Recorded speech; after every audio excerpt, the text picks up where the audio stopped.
This week brought very conflicting signals on the state of the U.S. economy. On Friday, the government's employment report for the month of April saw a better than expected gain of almost 430,000 jobs, with unemployment remaining at 3.6%.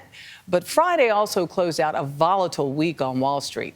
Three major indices lost ground for the week. For the S&P 500, it was the fifth losing week in a row, the longest streak in more than a decade. Joining us to talk all about it is CBS News senior business analyst Jill Schlesinger. Jill, good morning. And what can you tell us about this jobs report? You know, this was a solid report. As you said, slightly better than expected on job creation. Rate stays near those 50-year lows, just above it about. But overall, in the last year, we have actually seen 6.6 million jobs created in the U.S. economy. It's a very strong number. And if you think about it, this is amazing because we had lost 22 million in the spring of 2020. And now we've recovered 95% of those jobs. So that's really good. On the wage front, we saw wages up by 5.5%. Sounds good, but as we know, that leaves a lot of Americans short, with inflation running at about 8.5% annually. Jill, it was a wild week for the markets. Some big swings, which it panicked, I think, a lot of people. Where do you think the markets are right now, and what should investors be thinking? You know, I think everyone is really focused on the Federal Reserve. We had a Federal Reserve meeting this week. They raised interest rates by 0.5 percentage point. That was the biggest increase in more than 20 years. And it looks like what the Fed is really trying to do is delicately balance the U.S. economy.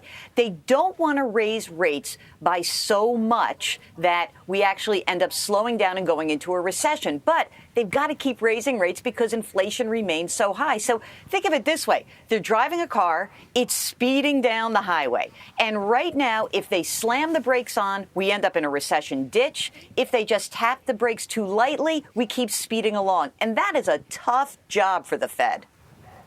Jill, you know, people have retirement accounts they're concerned about. You say this to us every week on the call. If your money's there, you don't need it, just keep it there.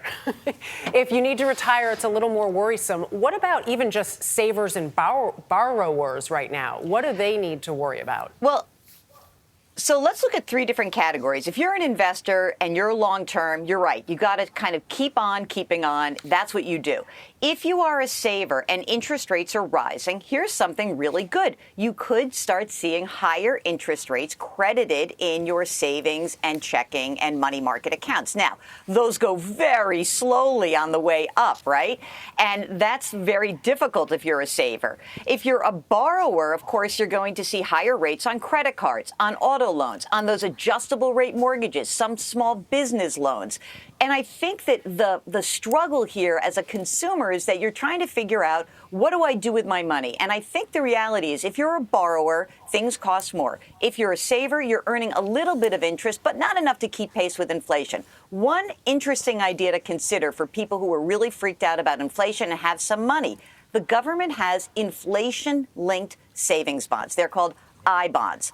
And those bonds right now are using two parts of the bond, and you get a total interest rate of 9.62% between now and October. You've got to hold those bonds from 1 to 5 years. It's only $10,000 maximum that you can put in for each calendar year. But if you're worried, that's not a terrible place to park some money.